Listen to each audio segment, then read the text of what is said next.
And welcome to the Security Guy and CIA Spy Pod broadcast. I am Robert Tessoliano, and this is Peter Warmka. How are you, Robert?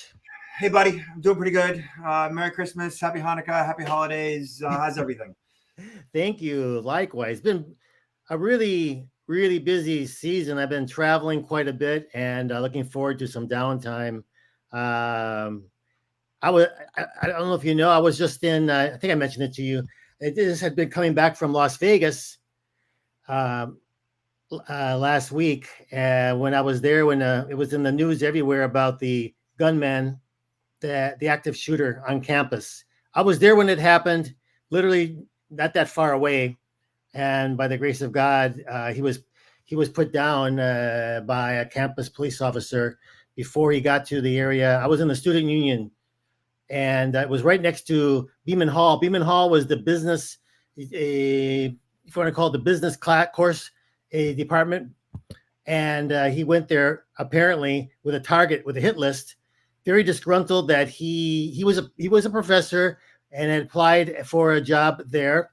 He was turned down, and that apparently what triggered his decision to go in there and try to shoot a number of the faculty and staff members there in the business program. He killed 3 of them. A 4th one ended up in the hospital. I don't know. I think they're going to recover, but very surreal experience for me, because I had never been in a situation like that of an active shooter, and the fact that it was just like right there. And I was in the middle of teaching a course. We had 12 federal Brazilian judges that were up, and the course we decided to rent space at the university and this happened right there at 12:45 when I was in the middle of my lecture. And there were hundreds and hundreds of police officers that came into the area, and they had to start, clearing building by building by building. Ours was probably one of the first buildings to get cleared, because we were right there. We were in the student union on the 2nd floor. If he had gone to the student union, he could have really killed a lot of people, potentially even including people in my group. But he went on to Beeman Hall because he had a specific targets in mind. But it's just weird, because if I was thinking about this, for a few days afterwards, and probably if I were to look at this experience, probably a lot more potentially dangerous than anything that I had, experienced in my 23 years as a CIA officer, 20 of those being overseas. It was that close. I mean, active shooter, right next door, pretty much. Yeah. I think all of us at some point in our lives will come close enough to tragedy that we, understand and recognize and appreciate risk management. Some people don't come close to it until, later in life. Some people come close to it early in life. Some people are directly affected by it, and in such a way where, it casts a shadow over their lives in perpetuity, Yeah, you experienced the Boston Marathon tragedy, right? Both my wife, my 2 young daughters at the time, I think they were like 5 and 9. My dad, my sister-in-law, her girlfriend, they were all at the finish line when the first bomb went off and the second bomb. I was just turning the corner from Hereford to Boylston when the second bomb had gone off. And, when you're running a marathon, I'm sure I've explained this before, the whole course, the whole 26.2 miles is like one long tailgate party, which if you've ever been to a tailgate party at a sporting event, it's barbecue, it's burgers and dogs. And so the whole time you're smelling that, which is like a little bit torturous. And then when I got to Boylston Street and the bomb had just gone off, I didn't hear it, because I had earbuds in and I'm listening to music in my time. And when we got around the corner, they stopped us. And we're all like, what are you doing? Why are you stopping us? And we were all just seeing the finish line and just wanted to go. And they had just started to barricade things, and they had just started to prevent us from moving any forward. And we all just wanted to go. And so we're resisting the officials that were telling us no. And ultimately, I smelt it. Mm-hmm. And I was like, what's that? And it was very sulfuric in its nature. And then I realized, okay, a bomb just went off. And that's when my entire mindset changed, and everything about what I wanted to do as far as getting across the finish line was gone. And everything that I needed to do was get to my wife and kids. So yeah, that affected me still to this very day. It's just something that stays with you. And when you come that close to evil, like you did, it certainly, makes you sit up and realize like what you have and ultimately what you need to do to make sure that like, if this was to ever happen, how would I react? How would I respond now and in the future? Mm-hmm. Mm-hmm. Yeah. It's nuts, and that stuff is never going to change. We're always going to be affected in such a way where we need to know what our options are. And those of you who are here today, those of you who are paying attention, those of you who are taking the time, like this stuff matters. Like, we're not here to like spread fear, uncertainty, and doubt. We're here to like just discuss what's going on out there in the world. And while our focus is, that of security and being proactive and being prepared, it's understanding and recognizing risk, both in the physical and virtual worlds. And this stuff has been on my doorstep right here. It's on your doorstep. Like it's going to be on your doorstep as well. Like whoever you are, if at some point in your life, you just need to know what is the appropriate reaction. Like, do you freeze up and put your head into the covers, or do you take decisive action? Have a game plan ahead of time. Know what your options are, whether it's protecting your identity, your data, your person, your family, whatever. Right? Mm-hmm. Absolutely. Yeah. All right. So, moving on, right? Mm-hmm. Peter, this time of the year is a good time for bad guys, right? Oh, this is the best time of the year for them. Really is. It really is. So check this out, right? Look at this. Let me show you something here. All right. So Peter, nod if you can hear the video. This is theft of 4,600 gift cards in Braintree, likely part of a larger scam ring. Police say the pair, this is a pair of women in this case, are part of a larger scam ring that involves stealing the information off of valid gift cards, repackaging them and returning them to their displays, then waiting for them to be purchased, activated, and then they drain the gift card. So gift card scams, Peter. This particular article was published on December 13th, which is just a few days ago. Yours truly is featured as one of the experts in the video. So let's just watch it, Peter. As long as you can hear the video, nod. A warning for really anyone buying gift cards this holiday season. Scammers have found a new way to steal the value of the gift card even before you buy it. And now police say this coast-to-coast crime has landed in our backyard. NBC 10's Michael Rosenfield joining us live from Braintree to explain how this scam works and to make sure it doesn't happen to you. Michael. Yeah, Priscilla, shoppers have to be very careful. 2 women from New York were arrested here in Braintree this week. They were busted right here at this CVS.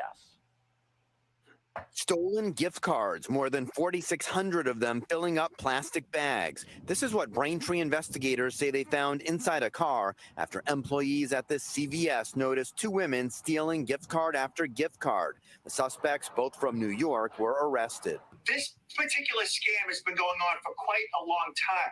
I've never seen it so organized before, where you have essentially gangs of people going in and stealing thousands of gift cards at a time. Here's how the scam often works, according to police. Thieves steal gift cards, tamper with the packaging to find the gift card numbers, barcodes, and pins. They then repackage the gift cards and place them back on the racks and monitor them using a database. When a shopper buys the gift cards, the suspects are alerted and quickly drain the gift cards by making purchases online. The money is gone before the shopper even gets a chance to spend it. I love gift cards. I think they're one of the best gifts to give, but every year there seems to be a different scam that people come up with in a different way to take the money. Shoppers being warned to make sure they look at gift cards closely to see if they show any sign of being altered. I'll definitely take a look at the back and make sure that, there's no numbers that have been scratched off or it's been opened and somebody put it back, and definitely be a little more careful. In the Braintree case, the 4,617 gift cards were for Nike, Apple, Sephora, and Visa. I usually worry about not having the value on the card. So typically I'm the person that keeps the receipt to make sure that, yes, I put $50 on this card and here's the receipt to show it. If you're buying gift cards, best bet is to purchase the ones that are behind the counter. They're more protected rather than the ones in the middle of the store. We're live in Braintree tonight. Michael Rosenfield, NBC 10 Boston.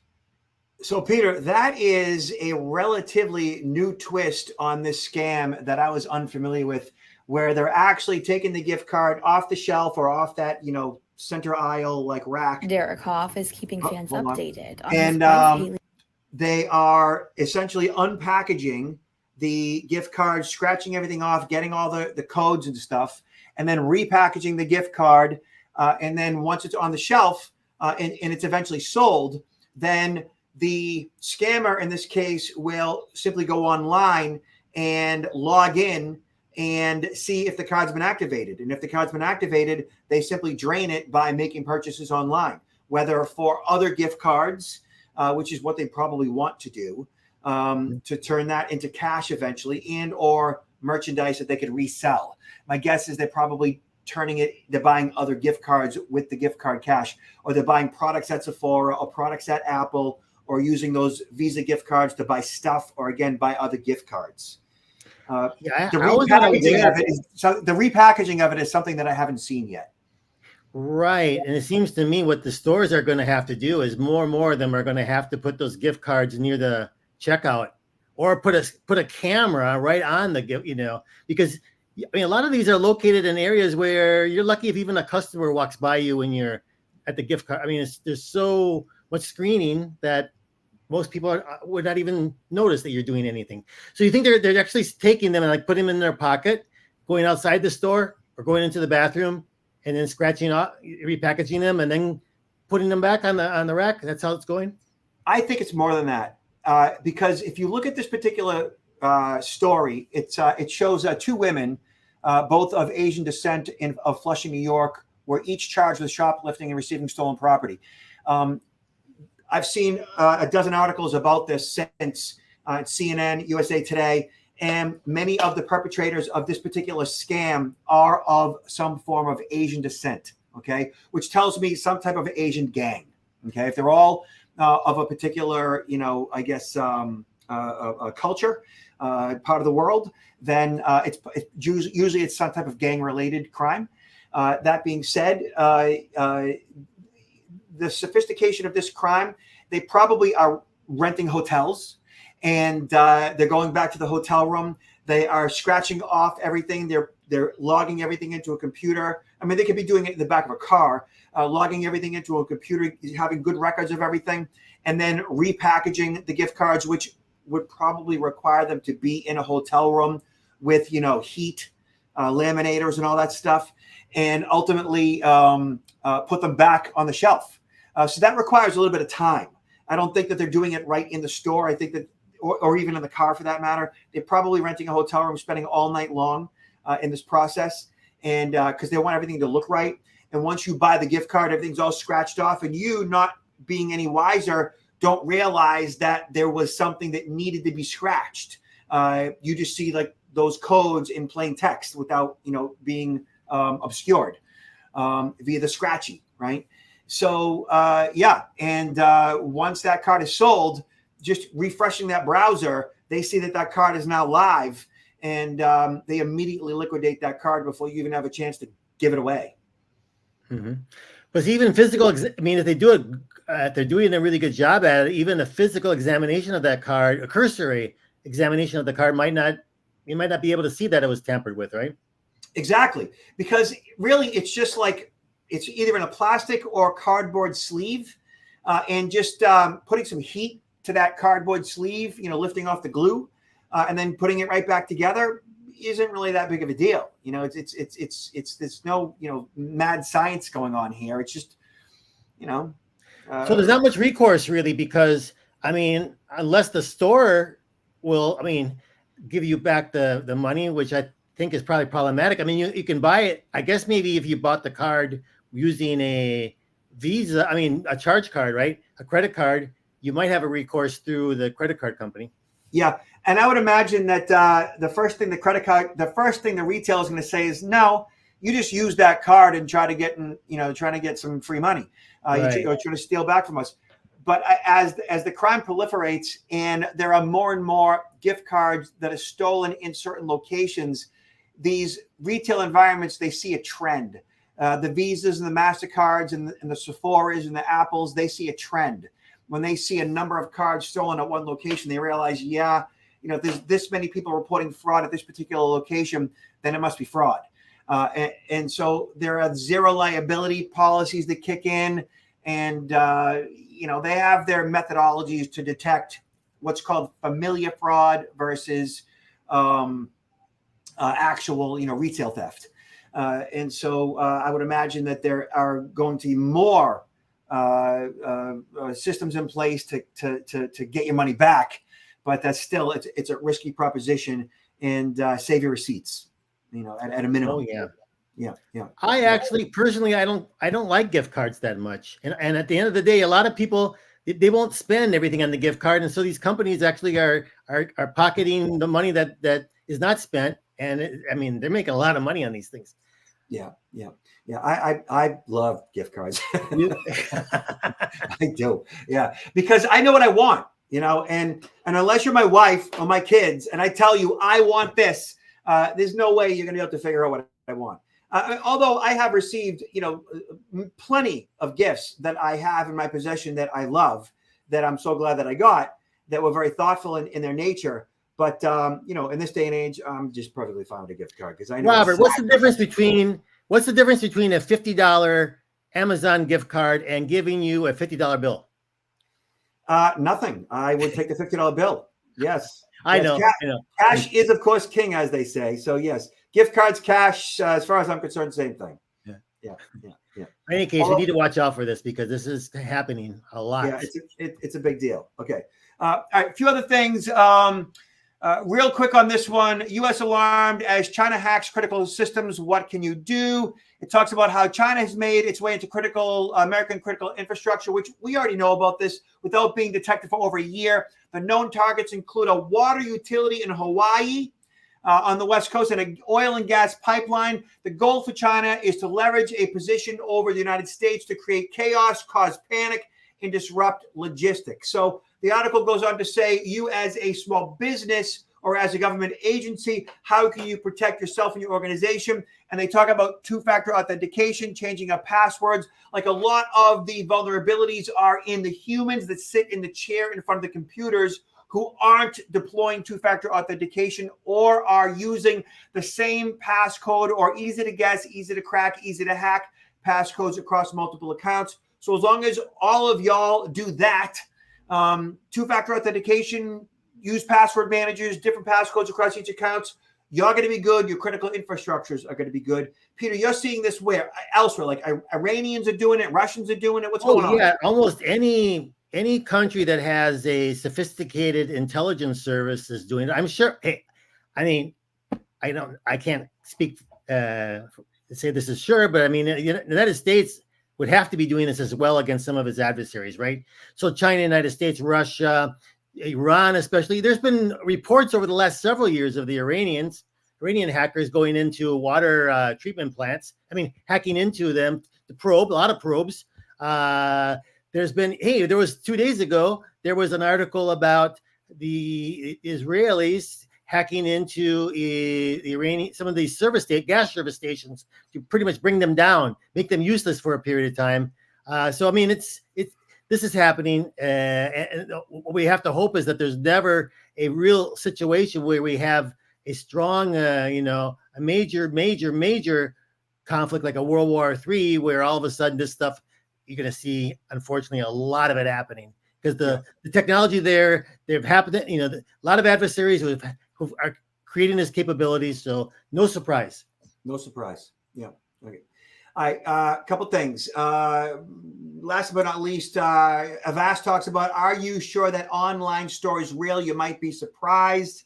So a new trend in online fashion, an increase in counterfeit boutiques, understanding them, recognizing the signs, and take actions if you scam. So the surge in online shopping has unfortunately paved the way for numerous internet frauds. Cyber criminals are craftily establishing phony online boutiques, offering an array of products from trendy apparel to high-tech gadgets, and even occasionally pets. So I personally have seen more in the past year of fraudulent online stores popping up to offer too good to be true on whatever, whether it's fashion items, electronic gadgets. In this case, they said pets as well.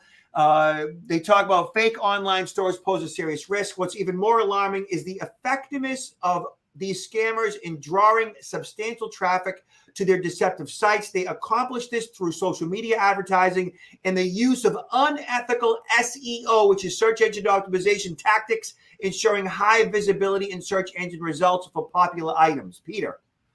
So why is not some of these social media platforms who are paid for advertising do the minimal of vetting regarding the companies that are approaching them, or the people that are approaching them to, there should be some minimum requirements, but it seems like by law they're not required to. So I guess why should they, right? Take in the advertising revenue, but no responsibility at all for posting, these advertisements on their platform. That's part of the problem, I think. It is part of the problem. There are two problems here, and I'm going to elaborate on them really quick.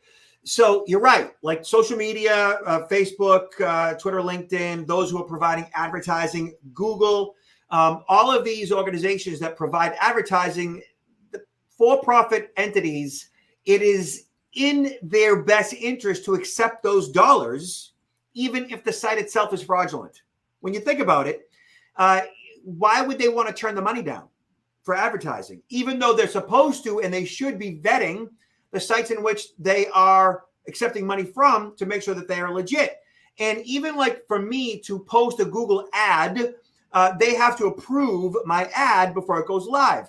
And so you wonder what that vetting process looks like, because I know when I do my live presentations, I actually take users to different websites and show scammy, fraudulent websites that are selling scammy, fraudulent stuff. Like literally they're selling illegal stuff, and Google is accepting paid advertisements from these companies. You can see the link to that website as a sponsored result, which means Google is accepting money from them to pay for advertising to sell a scammy, fraudulent product, and Google should know that. Isn't that so? Maybe we could call that money laundering, and then they could get then we can get some traction into doing something about it, because it's just ridiculous. But that won't change for a while. Yeah. Now, part of the other the other aspect of the issue is, like, I consider myself a savvy, frugal shopper, which means that, number one, savvy. When I want something, I'm pretty good at finding it. Okay. And I'm pretty good at finding the best price. I like my stuff and I don't want to pay top dollar for it. So I am pretty good at digging deep and finding what I want at the right price. Okay. It's often beyond the first 2 pages of search. So that might mean doing certain searches to find what you want. That being said, I also come across the scammy websites that sell what I want for a lot less. And so, for example, if I'm looking for a specific type of ammunition, okay, there might be a bunch of websites selling it, but it also might be out of stock at a lot of websites because it's in demand. And so the deeper I dig, the more I find, the more websites I find for this specific ammunition that I want, that is now on this website that is a really good website. Everything about it is, looks legit. But then when I go to the checkout, to the cart, they want me to pay via Zelle or Venmo or Bitcoin. And I'm like, no, that is fraud. Okay. I do a quick search on the name of the website, scam, right? Name of the website, the word scam. And immediately I'll find like a Reddit forum that talks about the particular website, and it shows other guys, gals that have been scammed at a particular website. And you find websites that their job is to flesh out whether or not a website is scammy or not. And you'll often see, yep, that website is in fact a scam. And then I'll also find other websites that accept credit cards. And I'll do the same search for the name of the website and the word scam, and I won't find anything that says scam, but I might find on Reddit, let's say, a forum that others have had good luck with the particular website. Credit card or no credit card, Bitcoin or no Bitcoin. You do that search for the name of the website and the word scam, and you're going to be able to crowdsource your security intelligence on whether or not others have had issues or they've had success. Yeah, another thing you might consider doing is a lot of these scam sites don't have a real physical address.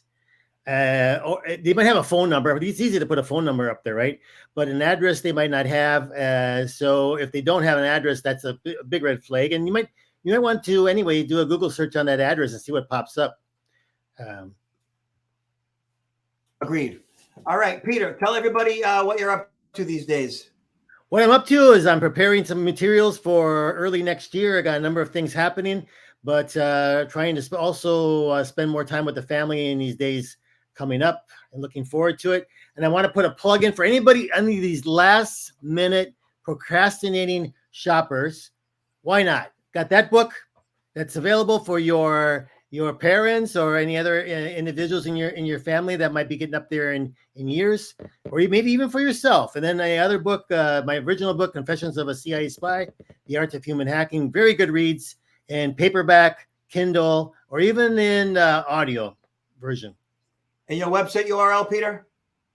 Yes, counterintelligence-institute.com. Okay. You can also find me on LinkedIn. Nice. Thank you, Peter. And y'all can see me at protectnowllc.com. We are running some continuing education training for a number of cross industries, real estate agents as well, in January, February, and March. Check us out at protectnowllc.com. Peter, last words? Hey, have a great holiday season and be careful with the fraudsters, even though, they want to get their money as well. But you want to donate to them or what? Take care of yourself, take care of your family and friends, and have a good time. And as my dad says, be good, behave, and be careful out there. All right. And you guys, happy holidays, Merry Christmas, Happy Hanukkah, Happy Kwanzaa, and we'll talk to you soon. Bye-bye.